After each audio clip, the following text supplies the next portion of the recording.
उधर दोस्तों उमर खालिद जो जेल में बिना ट्रायल के बंद हैं और सारी दुनिया को पता चल चुका है कि उसको मुसलमान होने की वजह से जेल में ठूसा गया है।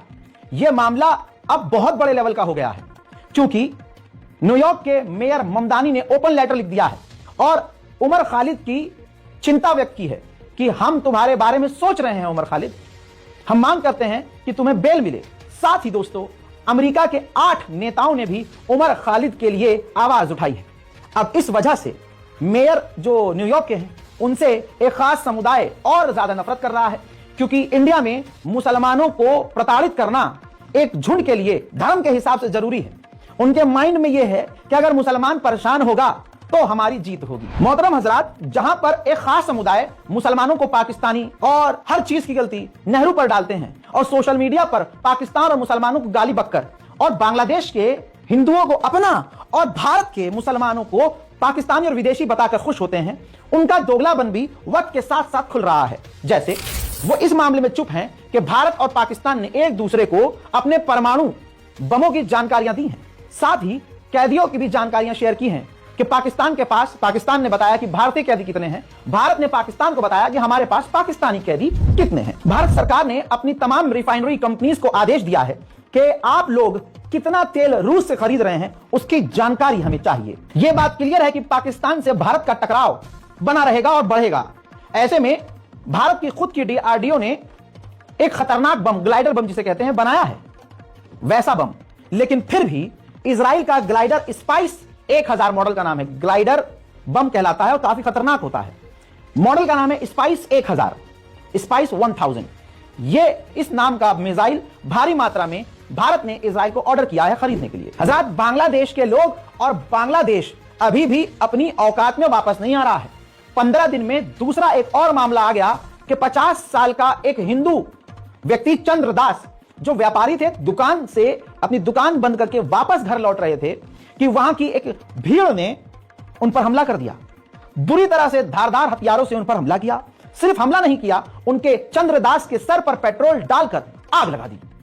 वो तो गनीमत ये रही कि चंद्रदास के करीब पास में तालाब था, तालाब में वो जाकर कूद गए, लेकिन लगभग वो पूरी तरह से जल चुके हैं। स्थानीय लोगों ने बताया कि गुंडों ने मुंह कवर करके ये काम किया। शोर मचाने पर वो गुंडे भाग गए।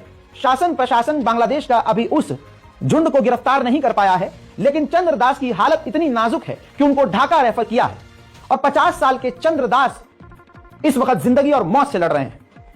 भारत में जो मुसलमान मारे जा रहे हैं एक खास समुदाय के द्वारा, यह घटना उससे अलग नहीं है। अगर हम मुसलमानों को भारत के मुसलमानों के मारे जाने का, मॉब लिंच करने का दुख है और चंद्रदास के जलाए जाने पर हमें खुशी है, तो माफ करना, यह इस्लाम नहीं है और हम फिर दोगले मुसलमान हैं। इसलिए आपसे गुजारिश है और खासकर भारत के मुसलमानों से मेरी ऑडियंस से गुजारिश है कि भारत के अंदर जो हो रहा है हमारे साथ, उस पर भी अगर आप बोल रहे हैं तो बांग्लादेश में जो हिंदुओं को कत्ल किया जा रहा है उस पर भी उससे ऊंची आवाज में बोलकर दिखाएं। अमेरिका हमेशा दूसरे देशों पर नजर रखता है। अफगानिस्तान में अपना खतरनाक MQ-9 रीपर उड़ा रहा था दोस्तों, वो क्रैश हो गया। MQ-9 रीपर अक्सर क्रैश होता है, एक बार फिर से क्रैश हुआ और MQ-9 रीपर एक बार फिर से बदनाम हुआ। चाइना की खतरनाक नई मिसाइल, मॉडल याद रखिएगा DF-27। यह चाइना की इतनी खतरनाक मिसाइल है कि चाइना सीधा अपने यहां से अमेरिका को हिट कर सकता है। इस मिसाइल के मैदान में आते ही चाइना से लेकर अमेरिका तक हड़कंप मच गया है। अमेरिका चाइना से सामने से नहीं लड़ सकता। तो जैसे शुरू में अमेरिका ने यूक्रेन को उंगली करी थी कि चलो चलो हम तुम्हारे साथ हैं, और बाद में अकेला आज छोड़ दिया, ऐसे ही क्योंकि देखिए रशिया से अमेरिका नहीं लड़ सकता था तो यूक्रेन को आगे कर दिया, और आज यूक्रेन का हाल आप देख रहे हैं। ऐसे ही चाइना से अमेरिका सामने से भिड़ना नहीं चाहता तो वो ताइवान को मजबूत कर रहा है। खबर अब यह है कि ताइवान को भारी मात्रा में जल्दी F-16 फाइटर जेट देने की तैयारी में, जिस पर चीन बुरी तरह से भड़केगा। अब ताइवान के करीब अभी चाइना ने खतरनाक ड्रिल करी थी और वो ड्रिल करके चाइना लौट गया वापस।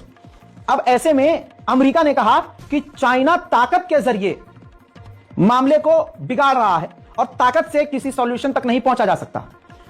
चाइना जानबूझकर तनाव बढ़ा रहा है। यह टोन वैसी ही है जब अमेरिका अपनी ताकत का इस्तेमाल दूसरे देशों पर करता है तो दूसरे देश यही अमेरिका के लिए बोलते हैं। आज टिट फॉर टैट हो रहा है तो अमेरिका को तकलीफ हो रही है। जापान के भी रिश्ते चाइना से खराब है। एक औरत पहली बार वहां की प्रधानमंत्री बनी और जापान जहां हमेशा शांति रहती थी वहां पर भी फसाद शुरू हो गया। भाई साहब, फसाद भी ऐसा कि अब प्रधानमंत्री जापान की हैं, उन्होंने कह दिया कि हमारे पास ऑप्शन मौजूद है, हम न्यूक्लियर सबमरीन खरीद सकते हैं।